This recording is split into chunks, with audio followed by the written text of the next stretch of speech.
Porque eu acredito fielmente que o senhor está louco para sair do armário. O padre Fábio de Mello está passando por um drama muito grande.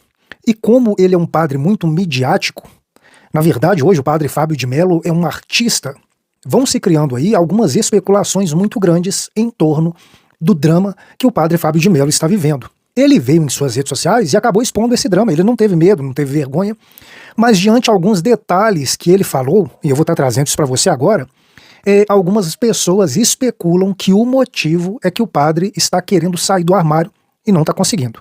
Eu vou mostrar isso para você agora. Antes eu quero pedir para você, se você ainda não é inscrito em nosso canal, que você se inscreva, ativa aí o sininho, coloque para estar recebendo todas as nossas notificações e sem muita demora, vamos lá pro vídeo.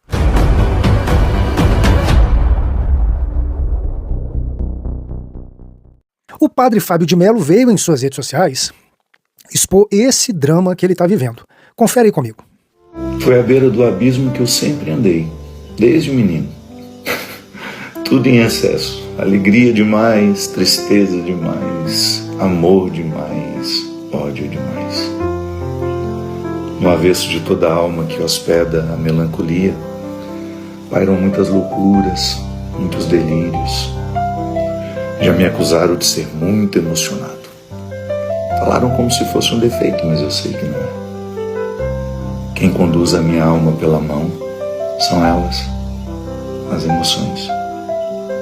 Desta particularidade nascem minhas riquezas, mas também os meus limites.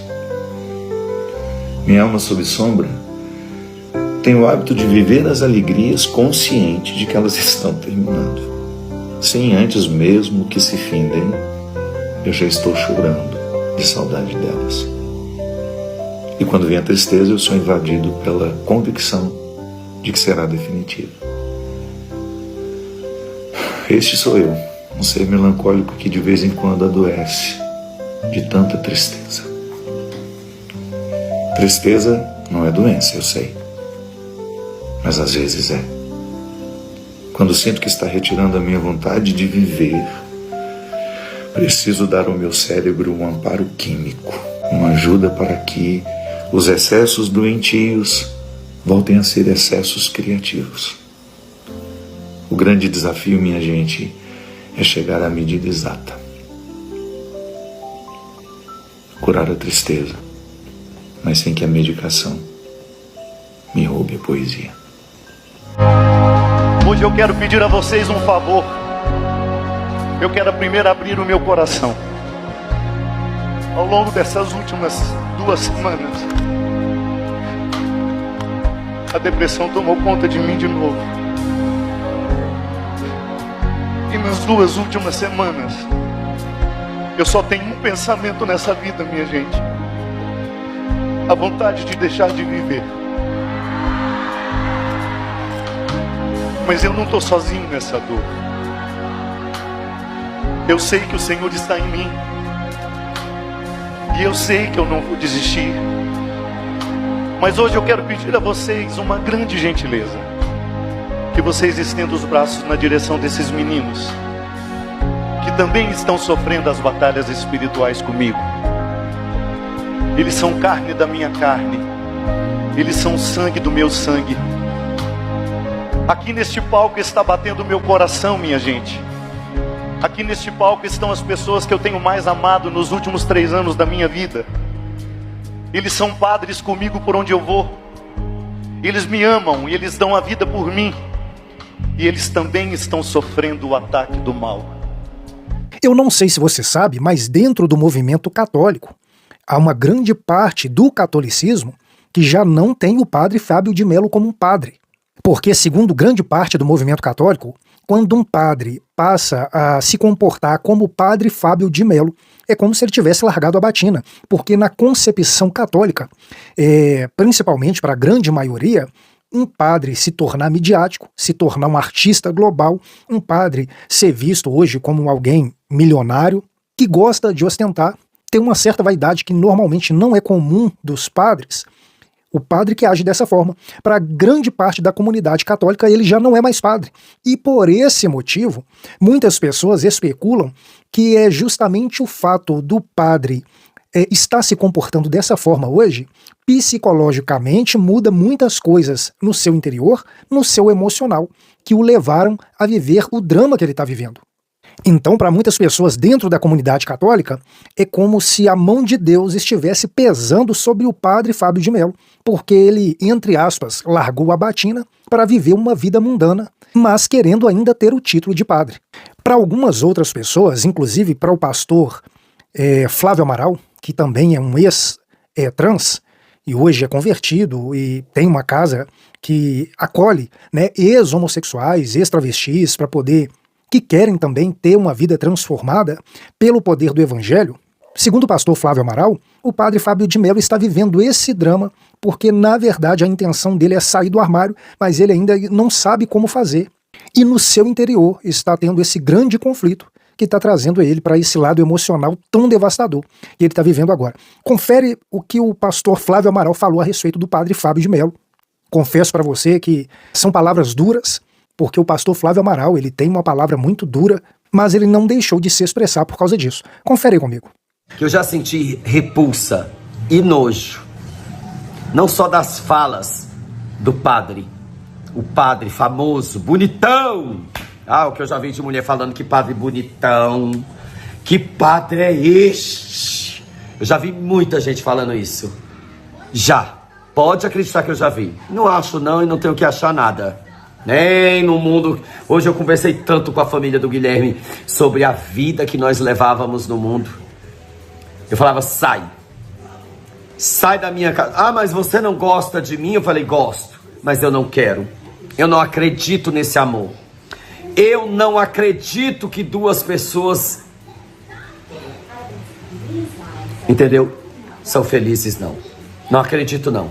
Não acredito, não acredito. Eu tenho o direito de não acreditar? Eu tenho, eu não acredito. Uma das paixões que eu tinha na minha vida por um rapaz, eu disse, vai embora da minha casa. Ele, mas você é louca. Não fala assim, eu não quero saber. Vai embora da minha casa. Eu não quero. Não quero mais, porque eu sei que eu não posso dar a você o que você quer.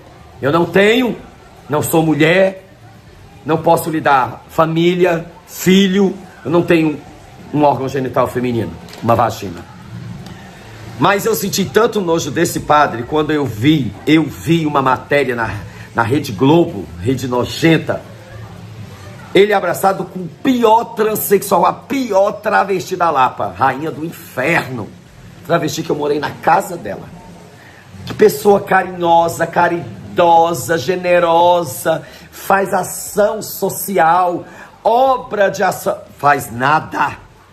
Eu fui uma das pessoas que saiu do Rio de Janeiro para não morrer na mão dessa criatura. Fez até um filme na Globo, O Suburbano Sortudo. Você lembra, amor? Você lembra que você assistiu esse filme comigo?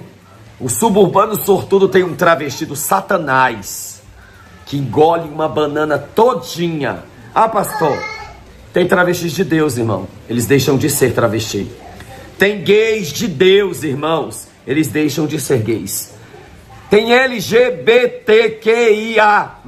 os que não querem ser mais. São de Deus. Quais? Os que deixaram a prática. Os que renunciaram o mundo. Os que negaram a si mesmo. Sim. Olha as falas de um gay, Márcio Rolinha.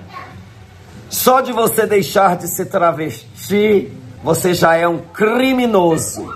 Só de você deixar de ser gay, você já é um criminoso, um bandido.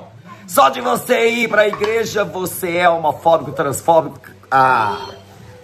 Foi isso que a gente ouviu. Baixamos o vídeo e vai nos ajudar muito. O vídeo do Márcio Rolim. Aí eu vejo as declarações do padre falando que está com angústia, com profunda tristeza. Por quê? Seja mais específico. Porque eu acredito fielmente que o senhor está louco para sair do armário.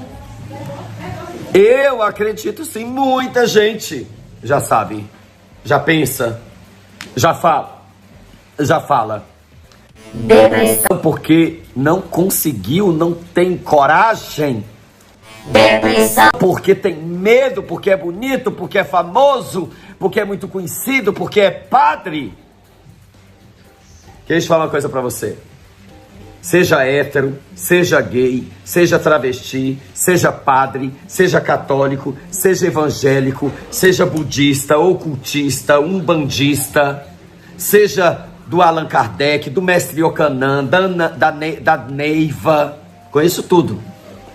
Eu já fui de tudo um pouco. Só há uma libertação: a palavra de Deus. Jesus é a palavra.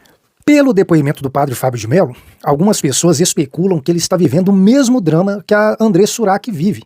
Uma espécie de borderline ou de bipolaridade que faz eles viverem suas emoções de forma extrema.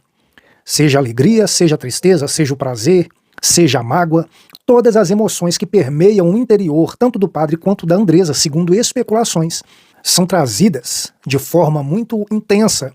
E isso, é claro, vai aí mexer muito com o emocional de cada um deles. A própria André Surak já falou a respeito disso.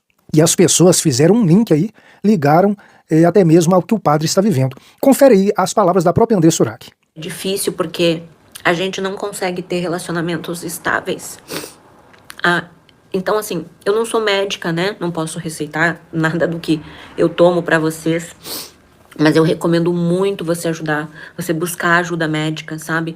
Você buscar um psicólogo, você buscar um psiquiatra. Durante muitos anos, eu resisti ao tratamento médico. Eu tinha uma fé burra, porque eu achava, assim, que poderia ser demônio, sabe? Então, eu lutava contra mim mesma, tentando entender o que era tudo isso que eu sentia. A pessoa border, ela é muito intensa. Ela é muito intensa, tudo é muito intenso. A gente ama demais, a gente entrega demais, a gente não consegue não ser 100%, sabe? A gente tem dificuldade de terminar algo que a gente começou.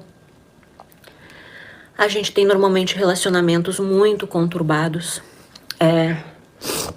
A gente tem bastante dificuldade de manter o domínio próprio. A gente pode amar uma pessoa e daqui a alguns segundos a gente pode odiar ela. E ela pode ter feito uma pequena coisa pra gente. Ima Almeida, obrigada, meu amor, por colaborar com o Superchat. Me ajuda muito. Carla Fraga, pode contar comigo, querida. Carla, você é psicóloga, né? Então, se você puder também me ajudar aqui nos comentários, as observações que você puder fazer, quem é psicólogo e puder também, eu leio o comentário aqui. Quando você colabora com o Superchat, eu consigo ficar em destaque aqui e ler o comentário. E até falar sobre o borderline é difícil, sabe, gente? Porque eu sofri com isso. Eu sofri porque a minha mãe, o meu marido, eles não aceitavam essa doença, pra vocês terem ideia. Porque assim, vocês que me acompanham sabem que eu vivi 6 anos na igreja. E eu passei por uma decepção muito grande com eles. E eu lutei a vida inteira contra os traumas do passado, né? Então, durante muito tempo nesses anos, eu tive que aprender a perdoar o abuso sexual da infância, rejeição, abandono, tudo isso. Marcas lá de trás da minha infância. Como vocês sabem, vocês devem ter lido o meu livro Morri para Viver, que não foi fácil. Então, assim, o ano passado, quando eu tive essa decepção com a igreja, foi muito difícil pra mim, muito, porque assim, eu amava, sabe aquela coisa que você ama, que você vive aquilo que é a sua razão de viver. Então, essa ruptura, esse abandono, essa rejeição, esse mal que aconteceu, assim, quase me levou à loucura de verdade, sabe, gente? E isso trouxe muitos problemas pro meu casamento também. Por ser uma pessoa pública, né? Eu sei que eu não sou nada, mas muitas pessoas me conhecem. Eu passo por muitos julgamentos, né? Muitos. E eu sempre, tentei lutar contra não ligar pro que as pessoas falam, porque eu já tava acostumada, sabe? Mas quando você tem uma doença, não é fácil você lidar com você mesmo, com os teus sentimentos.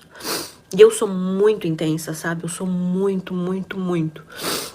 E não é algo que eu tenha controle disso, sabe? Não é algo que eu gostaria de não sentir tudo isso, sabe? Eu queria, de verdade, do fundo do meu coração, ser uma pessoa normal, como outras pessoas, mas eu não sou. Por que você deveria escolher a V4 Company para cuidar do Então, graças a Deus, eu tive muita força para conseguir ajuda médica. E eu fui buscar isso. Porque assim, para vocês entenderem, tá? Antes de eu entrar na igreja, eu tive, como eu contei no livro Morrer para Viver, eu fui viciada em drogas, né? Eu vivia num mundo obscuro. Eu tinha vício em relacionamento, relação sexual. Eu tinha muitas coisas, assim, que faziam parte do meu passado, que também são sintomas de uma pessoa que é border, né? É uma fuga isso. Uns vão pra droga, outros pra vícios, né? De relação sexual, enfim. Um psicólogo, um psiquiatra conseguiria explicar melhor pra vocês, tá? Mas hoje eu consigo entender tudo isso. Graças a Deus. E aí, antes de eu entrar pra igreja, eu fazia acompanhamento médico, mas eu não tomava os remédios certos. Eu não levava a sério a doença, sabe? Eu tomava uns remédios pra dormir, mas não que controlassem o meu humor, que me ajudassem a ter uma vida saudável. Por isso aquele desequilíbrio todo, né? Aquela vida louca, que a minha vida era uma roda... É como uma montanha russa, uma roda gigante, assim, de muitas emoções. Então, a Carla Fraga aqui, obrigada, meu amor, por colaborar com o Superchat. Sim, a doença mental é ingrata. E as pessoas leigas que não sabem o que é a doença, infelizmente não entendem. Andressa, você está sendo sensacional. Tua superação é muito gratificante. Obrigada, Carla, que Deus abençoe você. Quando você começa a conversar com o médico, você consegue entender, sabe? E é tão bom que existam os médicos. Foi Deus que inventou eles, sabe? Pra ajudar a gente. Pra gente ter uma fé inteligente. Então imagina, né? Eu vim de um passado onde eu tive abandono na infância, fui abusada sexualmente, lutava contra os meus traumas, contra a rejeição das pessoas. Eu terminava relacionamentos com medo da rejeição, me auto-sabotava. Eu tava bem, daqui a pouco eu explodia, sabe? E eu era esse turbilhão de emoções, tudo isso antes de ir pra igreja. E aí, quando eu passei por aquela experiência sobrenatural, eu fiquei mais confusa ainda, porque eu me entreguei demais, né? E tudo que é demais é ruim na nossa vida. Tudo precisa de equilíbrio. E eu mergulhei no fanatismo da religião. E aí eu me excluí do mundo. Eu tinha tanto medo de pecar contra Deus, sabe? Obrigada, Tamires Cremonese, por colaborar com o Superchat. Que Deus abençoe você. Se você quiser colaborar, tem um botãozinho aqui. E era tão difícil pra mim, sabe? Era tão difícil porque eu lutava contra mim. E eu tinha medo de ir no médico, porque muitas vezes a gente é orientado que alguns problemas, como algumas doenças, são demônios. Então, assim, eu sei que existe sim um mundo espiritual, eu acredito nisso, tá? Não tô aqui pra julgar a religião de ninguém, mas existe, eu sei que existe. Mas falando da parte que nem tudo é demônio, né? Que nem tudo são espíritos, que tem coisas que realmente é o nosso corpo, é o nosso organismo, é as nossas células. Então, eu sofria esse preconceito, né? Porque eu tinha medo de explodir com as pessoas e dar mau testemunho. Então, eu fiquei 6 anos fugindo do mundo, fugindo das pessoas, né? Tentando me envolver nas obras sociais para que eu pudesse cuidar das pessoas. Então, assim, a minha vida se tornou aquilo, né? E aí eu queria falar de Jesus. Eu amo Jesus, eu continuo amando Jesus. E assim, eu acredito em milagres, sabe, gente? Eu acredito que se você tem fé, você consegue a sua cura, você, né? Enfim, a gente já viu muitos milagres. Mas nem sempre os milagres acontecem. Algumas pessoas pedem e não recebem. Eu particularmente vejo algo na vida do padre Fábio de Mello que não é comum de outros padres, ou não é comum na maioria dos outros padres. Até porque hoje tem alguns padres também que são midiáticos, que estão assemelhando muito ao padre Fábio de Mello, mas a questão do padre Fábio de Mello em si, que mesmo ele sendo padre, depois que ele se tornou um artista global, midiático, ele acabou também se tornando um sex symbol para muitas mulheres que acompanham aí a trajetória do padre. E com as redes sociais, acabou se turbinando a interação do padre com os seus seguidores, com os seus fãs, aonde muitos deles acabam tratando o padre como se ele fosse um homem qualquer, um artista, vamos dizer assim, qualquer, aonde elas podem falar, pedir o que quiserem, tirando ou até mesmo colocando para escanteio o título de padre. Então o padre Fábio de Mello, no que diz respeito às redes sociais, acaba tendo os mesmos problemas, por exemplo, como o Cauã Raymond, que hoje também é um sex symbol aí das mulheres. Inclusive, em uma entrevista antiga, o próprio padre fala a respeito disso que ele vem vendo nas redes sociais, inclusive ele fala que até nudes, né, eles pedem para ele e também mandam para ele como se ele fosse um artista global qualquer, sendo que ele ainda é visto e é considerado, e se eu não me engano, ainda pela comunidade católica, ele tem o título de padre. Mas confere a matéria aí só para você entender. 18 milhões de seguidores, já recebeu nudes? Já recebi. Frustração da pessoa, né? Dela ou minha? Dependendo do nude, a frustração é minha. Não, na verdade, as redes sociais estão aí e permitem acesso, né? Eu, por exemplo, hoje no início eu não sabia que qualquer pessoa pode lhe enviar. Por isso que eu saí do Facebook. É invasivo aquilo que as pessoas mandavam para mim. Então, quando eu percebi que existia um desrespeito natural nessa liberdade, eu parei de ver o que me mandavam de pessoas estranhas. Então, hoje, por exemplo, no Instagram, eu só abro direct de pessoas que eu conheço. Porque antes tinha coisas horríveis, né? Você abre e de repente se depara com uma cena grotesca daquela. Ai, ai. Não, você não faz ideia do que eu já recebi pessoalmente. Pessoas com carinhas de santinhas, me envelope, né? Toda piedosa. Quando eu chego em casa, eu abro aquele envelope, os meus assessores sabem. Fotos, coisas assim que você não acredita. Álbuns inteiros. Books. Não sei o que a pessoa quer com aquilo, né? De qualquer forma, é no mínimo estranho, né? Você entregar para um padre um conteúdo desse. É como se tivesse uma esperança de que ali possa haver uma fragilidade, um interesse, né? Não sei. A nossa amizade, embora a gente não tenha um convívio, ela sempre foi muito sincera, né? Você teve a oportunidade de me fazer perguntas que muita gente nunca me fez. E eu já te xinguei bastante em mensagem. Já, áudios desaforados. Bastante. Ameaçativos. Também. Grava esse vídeo para minha tia ou eu nunca falo com você. Isso, já fiz. Aliás, teve uma época que ele só lembrava de mim quando ele precisava que eu gravasse um vídeo para uma tia doente, para um vizinho. Mas também já mandei várias mensagens para você, meu irmão, soube que você não tá legal, o que tá acontecendo, liga para mim, me chama, já mandei também. Já. E como eu tava péssimo, nem resposta eu dei. Você viu como é. E isso também é bacana. Porque a minha fé sempre foi muito natural, Vinícius. Eu não acreditei em Deus a partir do sobrenatural. A minha experiência com Deus, ela partiu de uma credibilidade humana.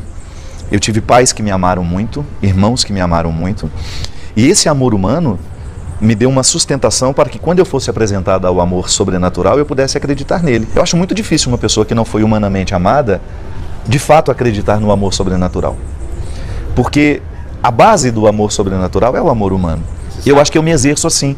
Talvez por isso eu tenha um público diferente. Claro, eu me sinto muito feliz de saber que eu falo com as senhoras beatas, aquelas que já estão dentro da igreja há anos, que encontram no Padre Fábio mais alguém que ajuda a viver a experiência da fé, mas eu me alegro muito em saber que os ateus prestam atenção no que eu digo, em que pessoas de outras denominações religiosas e que nem são cristãs, também de alguma forma estão unidas a mim. Fiz um trabalho na Canção Nova e lá nós tínhamos presencialmente 75 mil pessoas, sem contar as milhões de pessoas que assistiam àquele momento. Era uma missa.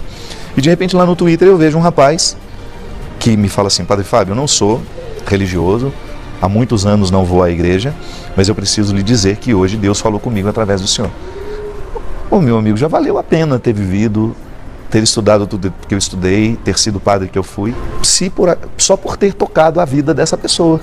É incrível como as pessoas às vezes não sabem nem como nos abordar. Às vezes são agressivas, mal criadas e só querem um abraço. É verdade, é verdade. E aí, padre? Ouve muito isso? Muito. E aí, Fábio? E aí, cantor? Ô, seu padre, deixa eu tirar uma foto com você, senão minha mãe me mata. Ele quer tirar foto comigo, mas aí ele põe a mãe dele como um facilitador do pedido, né? É interessante isso. Nós não somos muito livres para gostar do outro. E você... A gente sempre quer arrumar um motivo pelo qual a gente gosta. Eu queria voltar nos primórdios sobre vocação, não a vocação, mas assim, uma descoberta em função de uma piscina. Foi. Adoro isso também. Eu tive vontade de ir para o seminário por causa de uma piscina. Água sempre me fascinou, Vinícius. Eu sempre tive um encanto. E nasci pobre igual um rato, né? A única piscina que eu via era nas fotografias. Engraçado, né? Como são as coisas. Elas provocam encantamento e daqui a pouco você se acostuma com ela. É aquela velha roupa, aquela roupa lindíssima na vitrine, é a velha história. Enquanto ela está na vitrine, ela provoca um fascínio. ela veio para o seu guarda-roupa, ela perde 80% do fascínio. Acho que o Lacan tinha muita razão quando ele dizia que o que move não é o que nós temos, é o que nós ainda não temos.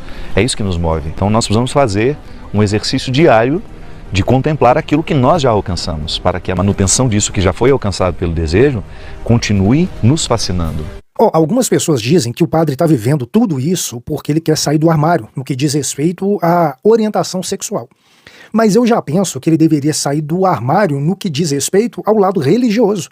Porque hoje o padre Fábio de Mello se tornou um artista midiático, global, e eu acho que o maior conflito é ele estar carregando sobre as suas costas o título de padre, sendo que hoje ele é mais um artista, uma espécie de palestrante, um filósofo. Eu, particularmente, acho que se ele largar a batina de vez e começar a se colocar dentro do mundo artístico como realmente o Fábio de Mello, o filósofo, ou o palestrante, ou o artista Fábio de Mello, eu acho que ele vai conseguir lidar melhor até mesmo com os dramas emocionais, os dramas pessoais, que não só ele vive, vale ressaltar isso, todos nós temos os nossos dramas pessoais, os nossos dramas emocionais, só que no caso dele ele mesmo apresentou e mostrou a intensidade a qual ele vive. Vale também ressaltar aqui o que o padre está vivendo. Não é brincadeira, é algo muito sério, precisa não somente da ajuda, como também da colaboração e da empatia de cada um de nós, porque todos nós temos os nossos dramas e nem tudo é só flores na vida de ninguém. Mas eu gostaria muito de saber o seu comentário a respeito desse assunto. Deixa aí um comentário logo aí abaixo, se inscreva em nosso canal, ative o sininho, coloque para estar recebendo todas as nossas notificações. Esse é o canal O Beto Dias e eu te espero aqui no próximo vídeo.